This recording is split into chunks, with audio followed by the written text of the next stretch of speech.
Looking at what's happening in terms of the commodity space, it really seems to be the case that oil is really driving things at the moment. We saw a massive move towards the upside yesterday upon these rumours that there was a deal struck between Russia and Saudi Arabia to freeze production.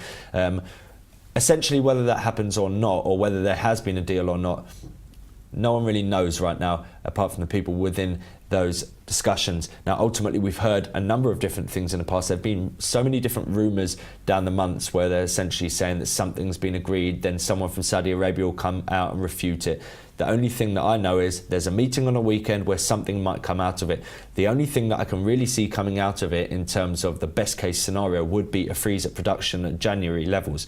Now, should that happen, essentially you're freezing production at near enough record highs. A lot of the people that would actually be bringing production back to levels of January have actually got less production now than they did back in January, so we could actually see an increase in terms of production. Personally, I don't think it's necessarily a great thing in terms of oil prices. I wouldn't be massively bullish just on the fact that we could see a freeze, but it could lead to something down the line where we could see them possibly cut back in terms of production.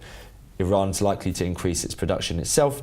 So, ultimately, it really just comes down to sentiment. If people within the market think that it's a good deal, I don't personally think that it's going to make much of a difference, or it shouldn't make much of a difference, but people might take it differently. If they believe that it's a good deal and they think it's a big deal, then we're likely to see further upside in terms of oil. I wouldn't be surprised to see oil rallying into the meeting and sell off of the back of it. That really goes to show you exactly what the markets are like sometimes. We're going to start off with gold, because gold's a very interesting one. Of course, where we see this whole risk on sentiment, people really start to move away from gold, that so-called safe haven asset. And we can see here we've got this head and shoulders formation. Neckline 1253, we saw the break yesterday and we've sold off very heavily since. Now, the target for this head and shoulders pattern is around about 1244, 1243, which also corresponds with this previous resistance point here and some support here back on the 11th of April. So it's a pretty key area of support. We've come into this now. This is the hourly time frame we're looking at here. And if I delete that, we're coming into that. There's a potential for some sort of bounce. I think for the time being, it's really starting to look fairly bearish as long as people are really piling into these risk assets.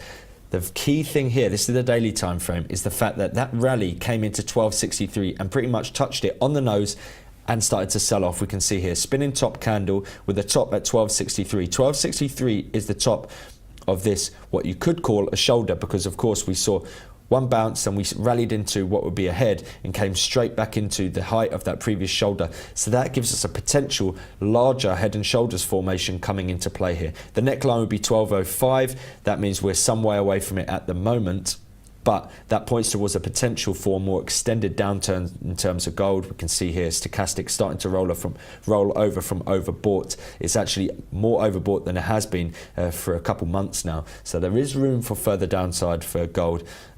Essentially, it all comes down to looking in terms of the shorter term time frames and really noting whether we get this consistent trend, higher highs, higher lows, turns into lower highs, lower lows. Are we going to continue on that pathway? 1243, 1244, your key support levels to be watching out for there. Finally, looking at US crude. Now, this is the move that we saw last week. It was largely a V-shaped move. We saw quite a lot of indecision coming into play. Now, this week we've actually seen that second half of the V, the upside part of it, really start to extend higher, and we've seen a relatively consistent trend coming into play. But just today, we did see that rally, and overnight it started to ease back somewhat. And if we look in terms of, say, the 30-minute chart, you can see we are now creating these lower highs, lower lows. So there is the potential for a further ease back.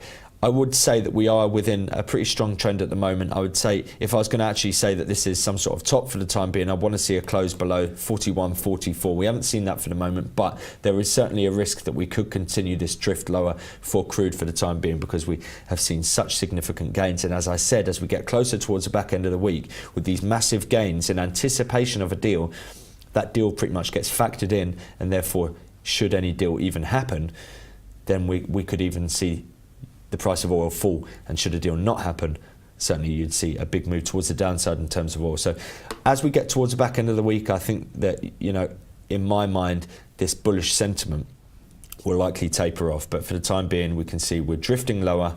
Whether we see a a break in terms of the creation of a new higher high, that will give us a signal that possibly we're going to break back towards the upside. But for the time being, we're drifting lower. We'll be looking, we'd need to see 41.44 taken out for us to start to think that this trend towards the upside is really coming undone.